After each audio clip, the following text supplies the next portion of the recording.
So I'm constantly stuffing blankets between my knees to protect them while I'm sleeping. So I was super happy to find this.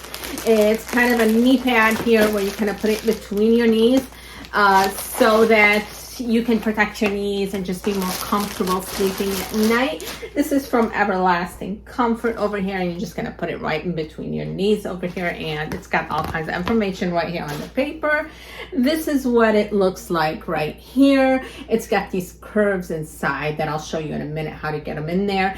It does have a zipper right here so that you can open it up and wash it when you need to, because it is a memory foam on the inside, which is going to give you lots of support, and it's going to feel great when it's on. Over here you have this strap to kind of carry it along. You can take it off at night if you want to. The strap is basically just to carry it with, and then it comes with a bunch of earplugs, which I don't use earplugs, but these are great over here. You got 4 earplugs if you do use them to help you plane, hotel, wherever you're going. Really great stuff. So